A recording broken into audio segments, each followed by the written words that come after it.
Buenos días, yo soy la doctora Alejandra Isabel Castillo Cervantes, residente del primer año de Radiología e Imagen del Hospital Universitario. El día de hoy hablaremos del tema genitourinario 2. Mi maestra asesora es la doctora Claudia Yazbek Rodríguez. Bueno, el día de hoy vamos a ver enfermedad renal quística, que incluye displasia multiquística, enfermedad renal poliquística recesiva y dominante, glomeruloquistosis, hemorragia suprarrenal y rabdomiosarcoma genitourinario. Me gustaría empezar por dar unas recomendaciones generales para hablar de la enfermedad renal quística y el riñón con quistes, sobre todo para mis compañeros R1, que seguramente ya leyeron esto que vamos a ver a continuación, pero para recordarlo. Como recomendaciones generales para medir y describir quistes renales y el riñón poliquístico, hay que hacer una examinación detallada del renal, el tracto urinario y los quistes. La mejor herramienta para ver los quistes y poderlos describir es el ultrasonido. Hablando obviamente de pacientes pediátricos, nos ayuda mucho porque no tenemos que usar radiación y también es de fácil acceso. Vamos a...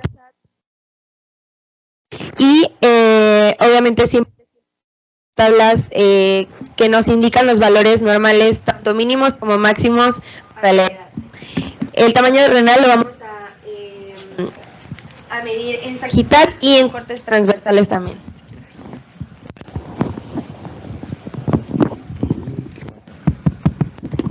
Ay, perdón. Vamos a valorar también la ecogenicidad de la cortical, que como ya sabemos lo vamos a comparar con el parénquima hepático, y también la relación córtico-medular, si está conservada, está ausente o está inversa. Los riñones macroscópicos, que solamente son los que vamos a poder ver, vamos a tener que describir el número aproximado, la lateralidad, si es en el riñón derecho o izquierdo, la ubicación, en qué tercio está o en qué polo lo ubicamos, y también el tamaño. Tenemos que describir obviamente el más representativo o el de mayor tamaño. En cuanto a los detalles de los riñones, de los quistes, vamos a ver si tienen calcificaciones, engrosamientos de su pared, si tienen septos, y también vamos a colocar el Doppler color para poder ver si tiene hiperperfusión de los septos, que estos datos nos hablarían de malignidad, o nos hablarían o nos orientarían hacia mayores datos de malignidad. También podemos ver datos de si tiene detritus en su interior, que pudiera ser sangrado, o datos de infección, obviamente correlacionándolo con la clínica del paciente. Es muy importante hacer todo un barrido del riñón en los parasagitales y en los polos para poder identificar si realmente son imágenes quísticas o si son parte del sistema colector, porque muchas veces podemos confundirlo, como en este caso que estamos viendo imágenes de aquí de pacientes de nuestro centro. Este paciente sí tenía quistes renales, pero aquí podemos ver como estas imágenes que parecen ser quistes en algún corte parasagital, al final vemos que sí está conectando con el sistema colector, por lo tanto no son quistes como tal. Entonces hay que obviamente siempre hacer el barrido para evitar confusión. Se recomienda también, hablando ya de las enfermedades poliquísticas, la evaluación hepática, porque muchas veces se relacionan a quistes hepáticos también, a signos de fibrosis o signos de hipertensión portal. También podemos tener sospecha prenatal de enfermedad renal quística. Muchas veces los pacientes vienen ya referidos con nosotros que tienen el diagnóstico prenatal. ¿Y cómo es que se va a ver? Se van a ver como riñones hiperecogénicos o aumentados de tamaño, asociado a oligodramios y volumen pulmonar disminuido. Aquí tenemos el caso de un paciente que a las 34 semanas de gestación se informa que tiene oligodramios y riñones hiperecogénicos. El día de nacido se toma un ultrasonido y se aprecian riñones aumentados de tamaño. Aquí no tenemos los valores, pero lo refería en el artículo. Y obviamente vemos los riñones que están hiperecogénicos con mala delimitación de la relación córtico-medular. Bueno, hablando de los quistes simples, ¿cómo es que los vamos a describir o cuáles son sus características? Vamos a ver que el parénquima renal va a estar normal, es una imagen redonda, de pared delgada, anecoica, sin septos en su interior, está separado del sistema colector y al colocar el Doppler color y el Doppler poder vamos a tener pues ausencia de flujo en su interior. El quiste complejo tiene componentes sólidos, la pared debe estar engrosada, puede estar septado y como ya mencionamos previamente, también puede tener los septos como el que estamos viendo acá y aquí tenemos que colocar el Doppler color que es muy importante para ver que no tenga flujo ese septo que nos hablaría de un dato de probable malignidad. Bueno, ya entrando a la patología, la displasia multiquística, ¿de qué se trata esta enfermedad? Pues es el reemplazo del riñón por quistes desorganizados, hay ausencia de parénquima renal circundante, si es bilateral, pues se asocia a oligogamia severo, como ya lo platicamos, y también se asocia a muerte perinatal por un inadecuado desarrollo pulmonar. Es una enfermedad que no es hereditaria y la formación de los quistes comienza in útero. Aquí tenemos un caso de un paciente de nuestro hospital en donde pues observamos, ahorita vamos a ver un poquito más de imágenes, pero observamos aquí el riñón derecho en un corte sagital donde pues se ve obviamente disminuye de tamaño, tiene pérdida total de su morfología, no vemos parénquima renal, tiene marcado aumento de su ecogenicidad ya que lo comparamos con la ecogenicidad hepática. Y en las imágenes que vamos a ver a continuación, pues vemos múltiples imágenes quísticas que están sustituyendo al parénquima renal, lo cual pues son datos compatibles con displasia quística renal. Aquí tenemos más imágenes de este mismo caso, en donde vemos pues el riñón derecho prácticamente con pérdida de su morfología y el riñón izquierdo lo vemos pues de características totalmente normales. La epidemiología pues es unilateral en 1 a 2.500 a 4.000 casos de esta enfermedad y tiene predisposición por el riñón izquierdo. Como ya platicamos, pues el tejido renal funcional será reemplazado por múltiples quistes y tenemos diferentes presentaciones. La presentación pelvi-infundibular es la más común, donde vemos múltiples quistes no comunicantes, se van a ver los cálices dilatados y va a haber o puede asociarse a atresia de uréter y de la pelvis renal. Si es hidronefrótico obstructivo, tendremos un quiste dominante en la pelvis renal, lo cual condiciona hidronefrosis.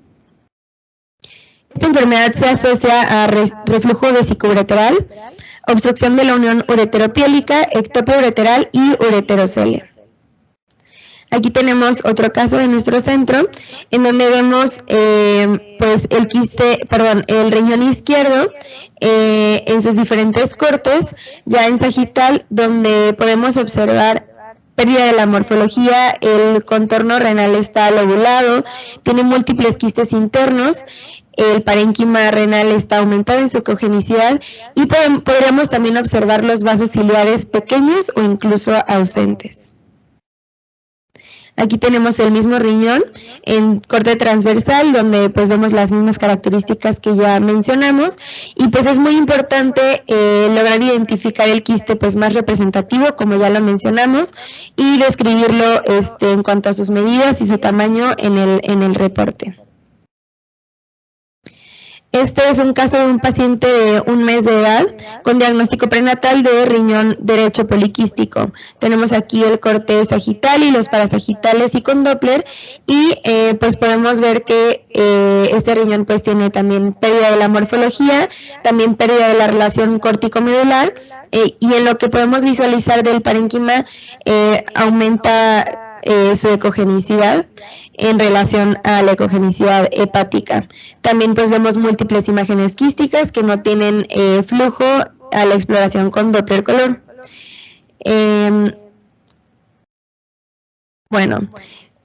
Si es unilateral, tenemos que darle seguimiento al riñón sano, ya que a los 3 años de edad, el 95% de los casos presentan hipertrofia compensatoria del riñón contralateral. Se asocia también a hipertensión y proteinuria. Y bueno, si es bilateral, tenemos un riesgo aumentado de enfermedad renal crónica y se tiene que dar seguimiento con nefrología pediátrica. Aquí tenemos el caso también de un paciente de nuestro hospital, donde vemos el riñón derecho con las características ya antes descritas de esta enfermedad, y el riñón izquierdo lo vemos de características normales. Sin embargo, al compararlo con las tablas de valores máximos y mínimos para la edad del paciente, que es una paciente de 4 años, las medidas normales máximas para la edad son de 7.7 centímetros y aquí tenemos un valor de 10.62, lo cual nos habla de que pues ya hay una hipertrofia compensatoria y como ya lo hablamos, pues a los 3 años el 95% tendrá este dato, por lo tanto pues es compatible también con la fisiopatología de la enfermedad. Y bueno, aquí tenemos un pequeño resumen de todo lo que acabamos de hablar de esta enfermedad. En cuanto pues a los quistes simples, nada más para concluir esta parte, pues serán simples, redondos, con una pared delgada, anecoicos y no septados, y no tienen flujo a la exploración con Doppler color. Y la displasia multiquística, pues serán múltiples quistes desorganizados y no hay parénquima normal porque están sustituidos por los quistes. El tratamiento y pronóstico, pues si es unilateral hay un buen pronóstico, obviamente siempre dándole seguimiento mediante ecografía para ver también cómo está el riñón sano, y si es bilateral, como ya platicamos, pues es letal porque se asocia a hipoplasia pulmonar. El tratamiento pues normalmente es conservador y dar seguimiento con nefrología pediátrica. Los diagnósticos diferenciales son con hidronefrosis fetal, el tumor de Wilms, esclerosis tuberosa, nefroma mesoblástico congénito y la obstrucción de la unión ureteropiélica. Bueno, pasando a la siguiente patología, hablaremos de enfermedad renal poliquística recesiva, que consiste en conductos colectores dilatados, fusiformes, no obstructivos que progresan a degeneración quística. Esta es una de las enfermedades quísticas renales más comunes y es progresiva. Su incidencia es de 1 a 20.000 a 50.000 recién nacidos vivos. Es la ciliopatía más común en infantes y niños y se asocia invariablemente a fibrosis hepática congénita. Dependiendo de la edad de presentación, se asociará en mayor o menor grado a la fibrosis hepática. Aquí tenemos, pues, según la edad de presentación, tendremos las diferentes manifestaciones. Si es perinatal o neonatal, dominará la enfermedad renal, y si es infantil o juvenil, domina la enfermedad hepática. Hay una mutación del gen PKHD1 en el cromosoma 6P y pues como ya platicamos, dependiendo de la edad es la manifestación que tendremos. Si es perinatal se asociará a oligohidramios e hipoplasia pulmonar. Un 75% de los pacientes mueren en las primeras 24 horas por lo mismo. Si es neonatal, se asociará a fibrosis hepática mínima, infantil será moderada y juvenil ya tendrá una fibrosis hepática severa, hipertensión portal y esplenomegalia. Se asocia también a enfermedad de Caroli, la fibrosis hepática y a martomas biliares. Y bueno, los datos ecográficos, como en todas las enfermedades poliquísticas renales, pues la herramienta más útil para el diagnóstico será el ultrasonido de primera instancia. Y la presentación clásica son riñones aumentados de tamaño de manera bilateral, el parénquima será de textura heterogénea y tendremos un patrón en sal y pimienta que se debe a la presencia de múltiples quistes pequeños, menor al tamaño de ser visibles. Entonces, pues nos dará este patrón como el que estamos viendo aquí, que pues es muy característico de esta enfermedad. Aquí tenemos pues también una imagen característica donde vemos los riñones aumentados de tamaño, ecogénicos, con el patrón en sal y pimienta, y también podemos ver ectasia tubular en la porción medular, que también es muy característico de esta enfermedad. Bueno, en la ecografía de manera antenatal, todas estas enfermedades poliquísticas se asocian a oligohidramios y a riñones ecogénicos. Los quistes serán máximo de 1 a 2 centímetros de diámetro y las pirámides medulares las veremos inicialmente hipoecoicas y posteriormente hiperecoicas, lo cual nos llevará a una pérdida de la relación córtico-medular. Si nosotros diagnosticamos o se diagnostica esta enfermedad de manera antenatal, es un marcador de necesidad de diálisis temprana, por lo que es muy importante pues detectarlo e informarlo y diagnosticarlo. Bueno, los casos clásicos veremos hígado aumentado de tamaño, ecogenicidad aumentada y fibrosis periportal. Habrá dilatación de la vía intrahepática asociado pues a quistes hepáticos y signos de hipertensión portal. En la resonancia magnética y la colangioresonancia lo usaremos únicamente en pacientes con complicaciones de la enfermedad hepática. Y aquí podemos ver una resonancia en corte coronal, en T2, donde vemos una cavidad torácica pues muy disminuida de tamaño relacionada con la hipoplasia pulmonar. Los riñones están aumentados de tamaño con hiperintensidad secundario a los conductos dilatados y no hay parenquima renal normal. El tratamiento pues será diálisis y trasplante renal. Podemos asociarlo a trasplante hepático dependiendo de la afectación que tenga este órgano. Tiene un pronóstico malo ya que el 40% muere en el periodo perinatal secundario a la hipoplasia e insuficiencia pulmonar asociada. El seguimiento lo haremos mediante ecografía con un eco abdominal de manera anual y pues obviamente para detectar datos de hipertensión portal, y ya si vemos estos datos pues hay que acortar los intervalos de la vigilancia, agregar Doppler y elastografía para caracterizar la fibrosis portal, hepática, perdón. Y la ecografía renal se hará de manera anual también para evaluar el tamaño renal. Aquí tenemos otro resumencillo de la enfermedad que acabamos de hablar, que es la enfermedad poliquística renal recesiva, donde pues ya a manera de conclusión veremos riñones heterogéneos, de ecogenicidad aumentada, con patrón en sal y pimienta, estarán pues aumentados de tamaño. Y bueno, las presentaciones inusuales serían con riñones de tamaño normal y pues una adecuada relación corticomedular, pero pues bueno, esos son los casos inusuales. La enfermedad renal poliquística dominante se presenta en 1 a 400 a 1000 individuos, es la causa hereditaria más común de enfermedad renal terminal y se caracteriza por formación y crecimiento progresivo de quistes bilaterales y múltiples que llegan a provocar fallo renal entre los 50 a 75 años. En esta enfermedad los riñones suelen ser normales al nacimiento y va a haber una formación gradual de los quistes, por lo tanto también es progresiva como la que vimos previamente. A los 30 años, 68% tienen quistes visibles mediante ecografía y a los 60 años, 50% tendrán enfermedad renal terminal. La presentación clínica, pues los pacientes tendrán o pueden tener dolor en flancos, masas abdominales o en flancos, hematuria, hipertensión y pues enfermedad renal terminal en el 50% de los casos. Se asocia a aneurismas cerebrales, hipertensión, diverticulosis colónica y quistes en otros órganos. Al tratarse de un proceso sistémico, nos podemos encontrar quistes en hígado en el 70% de los casos, páncreas hasta en el 10%, así como vasos, ovarios, aracnoides, vesículas seminales y también en el pulmón.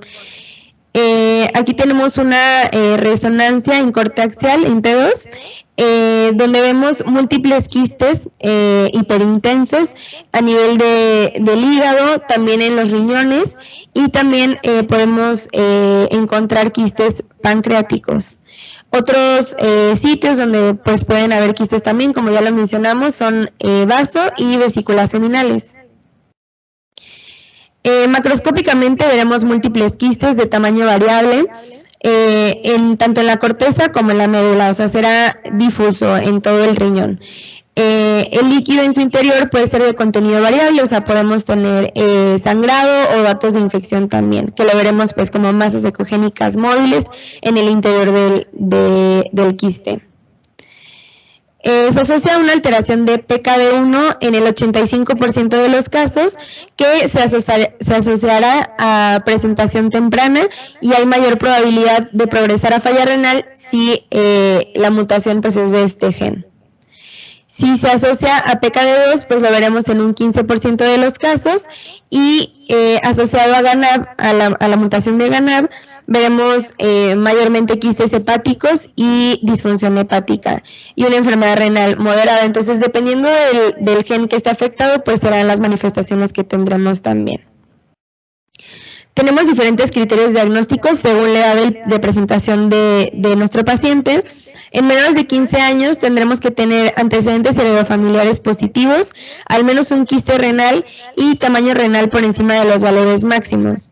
Y en mayores de 15 años tenemos los criterios de Peyradin, que dependiendo de la edad, si es menor a 30 años, de 30 a 59 y mayores de 60 años, tenemos que investigar si tiene antecedentes heredofamiliares positivos o negativos, para valorar cuántos quistes necesitamos ver en los riñones para poder dar el diagnóstico como tal de esta enfermedad. En el ultrasonido, pues obviamente es muy importante recalcar durante toda la presentación, toda la clase, que la ecografía es la herramienta más útil para el diagnóstico.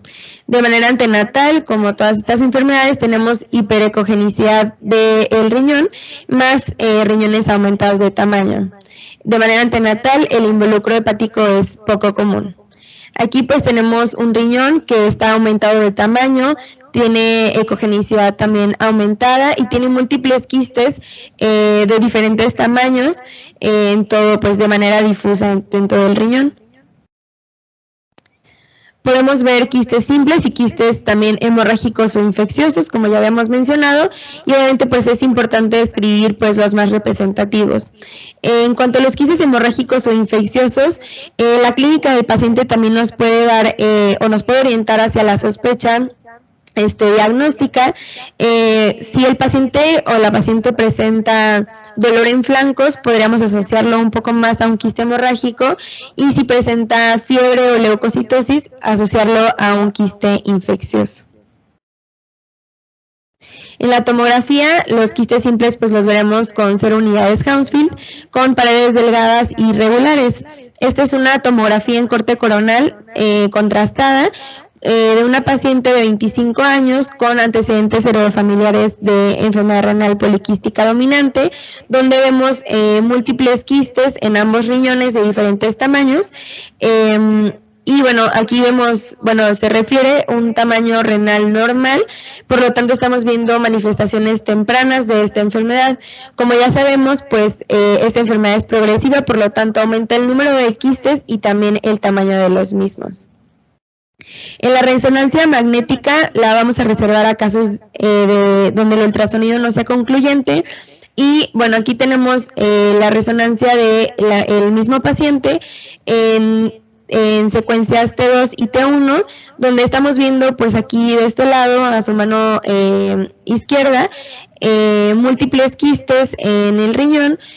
Algunos son hiperintensos y otros tenemos hipointensos.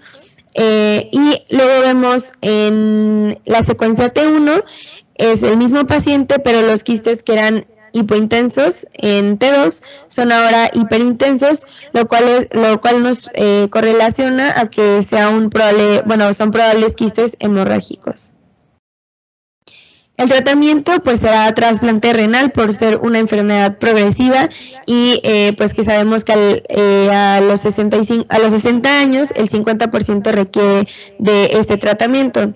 El fallo renal pues se desarrolla en un 45% de los casos para los 60 años. El seguimiento, pues más que nada es monitorear la presión arterial y la microalbuminuria. En pacientes pediátricos raramente tendrán implicaciones terapéuticas los hallazgos en imagen, sin embargo, pues es muy importante pues darle seguimiento a lo largo de toda su vida por lo mismo que ya dijimos del pronóstico de esta enfermedad. Las complicaciones locales son falla renal, infecciones de vías urinarias recurrentes, quistes hemorrágicos o infecciosos y también ruptura del quiste. De manera sistémica, la afección cardiovascular son las más comunes y a menudo son las más peligrosas. La hipertensión arterial es un dato primordial en esta enfermedad y ocurre en el 70% de los casos, generalmente antes de que ocurra el deterioro renal. Se presenta también, hay reportes que describen prolapso mitral hasta en el 25% de los pacientes y también aneurismas intracraneales en un 9 a 12%, que pues la rotura de estos aneurismas pues es la complicación más seria de esta enfermedad. Se asocia también a hemorragia subaracnoidea y a disección aórtica. Y aquí tenemos pues el resumen de toda esta patología, que vamos a ver múltiples renales, tanto corticales como medulares, o sea, será de manera difusa.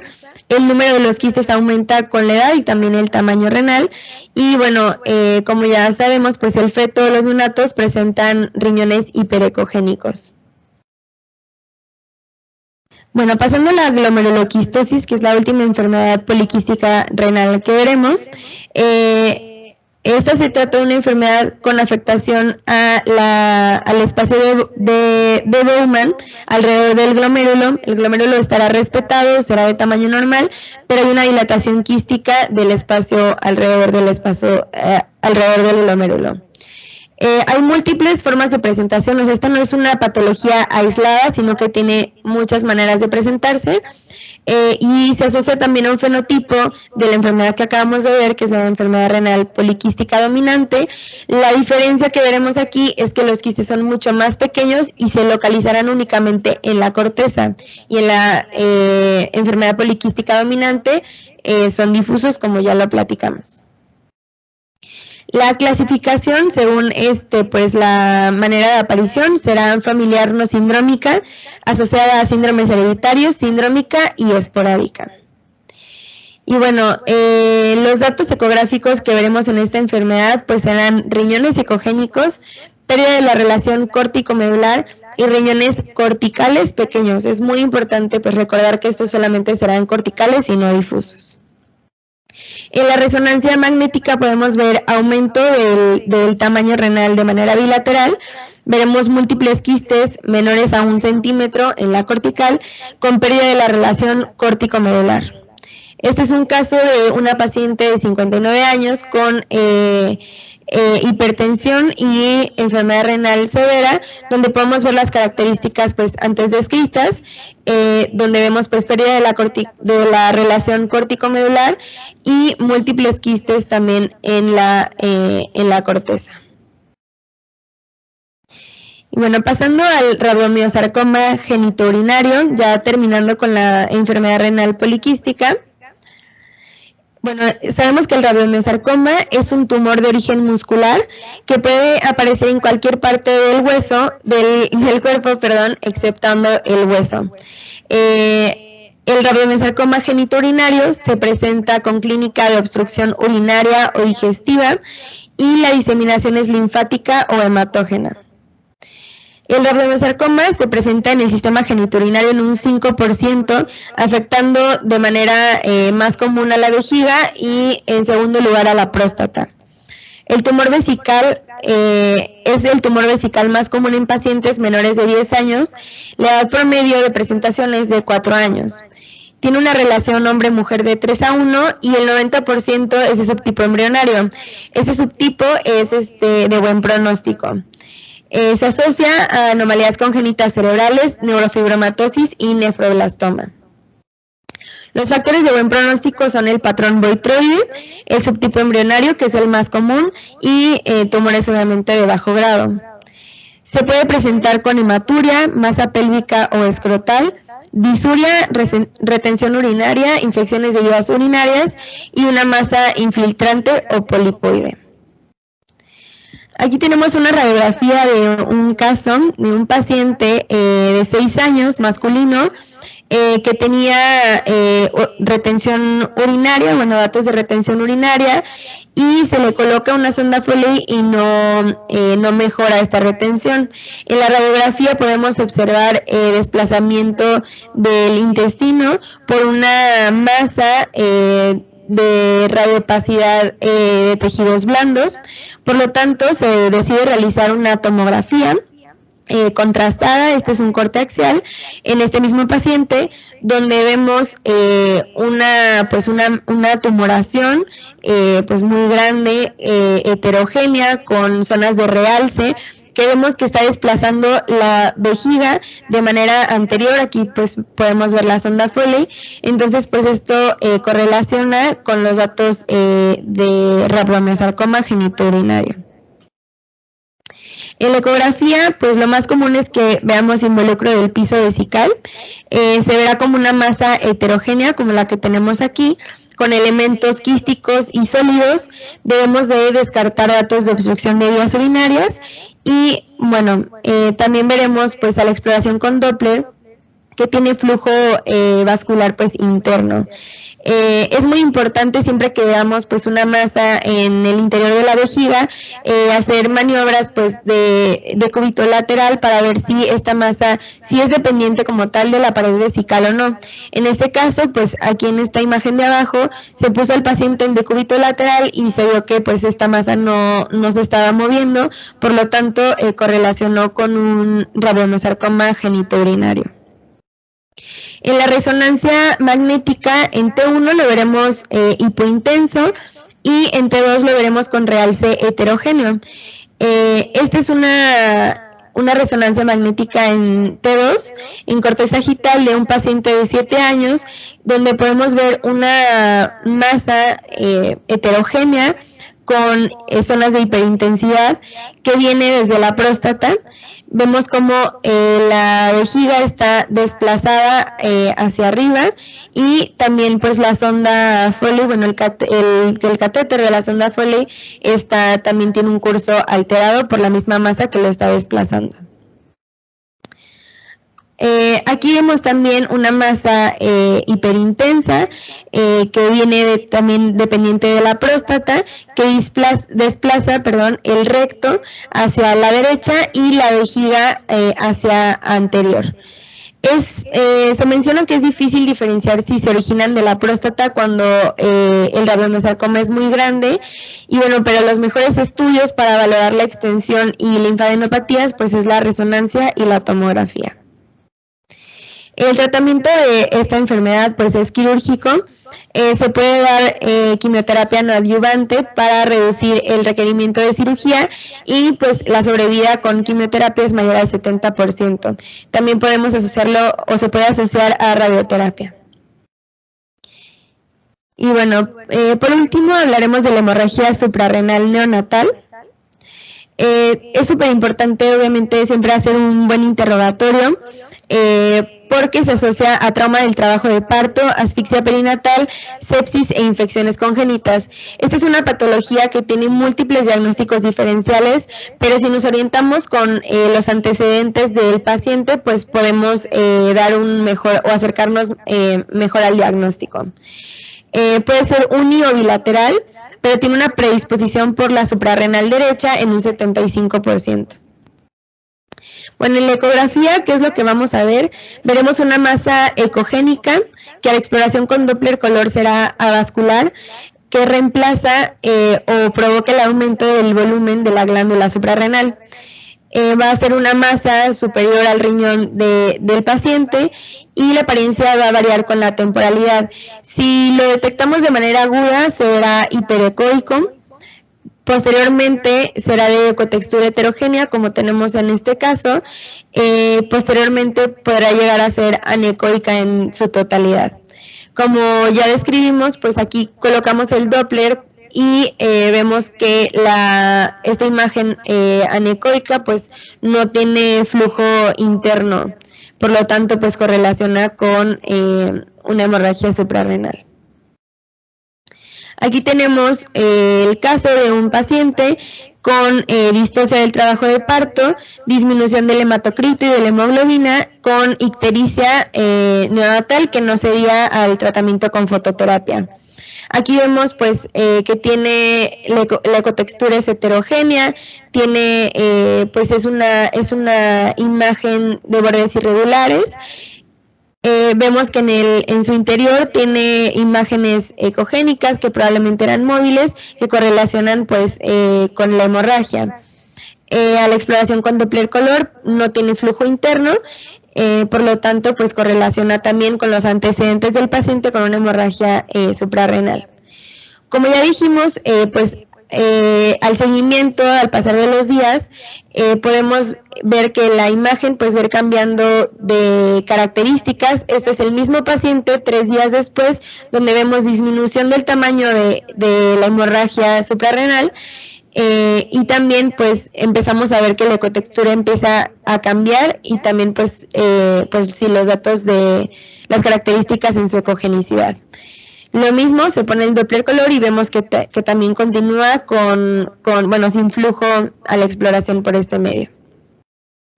En la tomografía, si es de manera aguda, también se va a ver tendrá diferentes características dependiendo de la temporalidad. Si es agudo, lo veremos hiperdenso. Si es subagudo, lo veremos hipodenso. Y también veremos pues aumento del tamaño o del volumen de la glándula suprarrenal. Aquí tenemos una tomografía contrastada en corte axial, donde vemos que la glándula suprarrenal del lado izquierdo se ve pues aumentada de tamaño, es hipodensa. Este paciente tenía antecedente de abuso infantil, de maltrato infantil. Se asociaba a hemoperitoneo y también a fracturas costales. Vemos, y comparando con la glándula suprarrenal contralateral, la vemos pues de características normales, y de este lado pues vemos los datos de la hemorragia. En la resonancia también obviamente van a cambiar las características según la temporalidad. Aquí tenemos una resonancia en coronal en T2 de un paciente de 20 días de nacido con distocia también al trabajo de parto. También tenía hidronefrosis prenatal. Y vemos una masa también heterogénea, hiperintensa, en la topografía pues de la glándula suprarrenal, pues que correlaciona también con esta patología. Como ya mencioné al principio de este tema, pues tiene diferentes diagnósticos diferenciales, que es muy importante conocerlos para poder pues obviamente dar un diagnóstico adecuado. Hablaré de los dos principales, que es el neuroblastoma.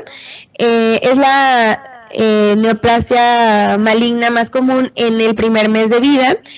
Suele ser pues también heterogénea, pero en neonatos suele ser de predominancia quística. Las características que nos ayudarán a diferenciarlo de la hemorragia suprarrenal será que el neuroblastoma puede extenderse más allá de la glándula suprarrenal, cruza la línea media y también puede invadir los vasos adyacentes.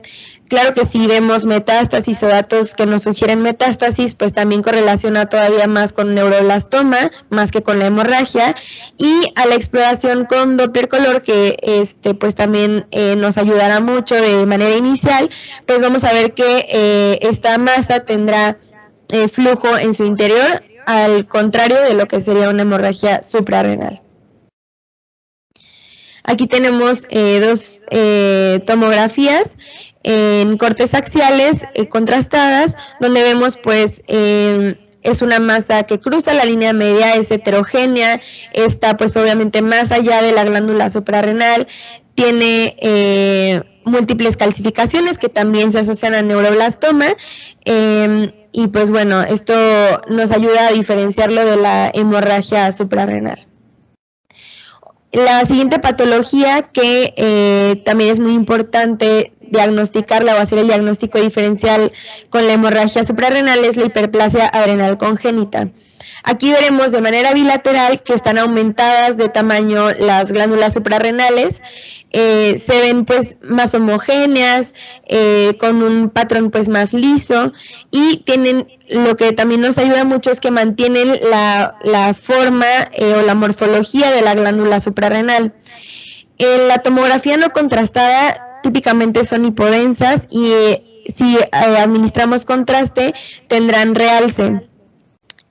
nos ayuda mucho la tomografía contrastada para identificar presencia de nódulos que se asocia a la hiperplasia adrenal congénita.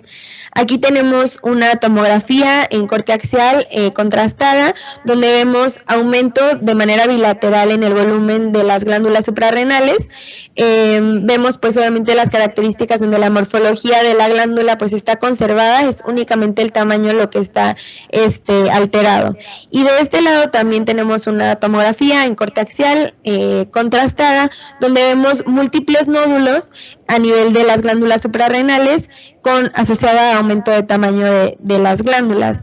Estos pues son manifestaciones típicas de la hiperplasia adrenal congénita, que nos ayudará a diferenciarlo de la hemorragia suprarrenal.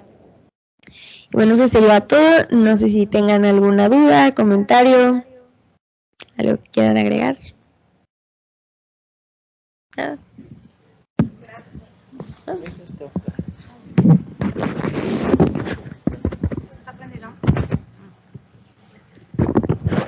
Gracias. Gracias, Ale. ¿Se escucha? ¿No, verdad? ¿Sí? Sí.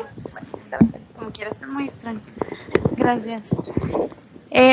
Bueno, respecto a la evaluación de la suprarrenal, al igual que el resto de la evaluación que hacemos, por ejemplo, con ultrasonido, las mediciones, también hay medidas específicas en cuanto a la longitud y el grosor de la glándula suprarrenal, por ejemplo, para determinar si está hiperplásica, el tamaño, etcétera. También para que lo consideren si llegan a les llegan a solicitar un estudio o hacen la evaluación, hay que revisar con la medida de longitud y grosor.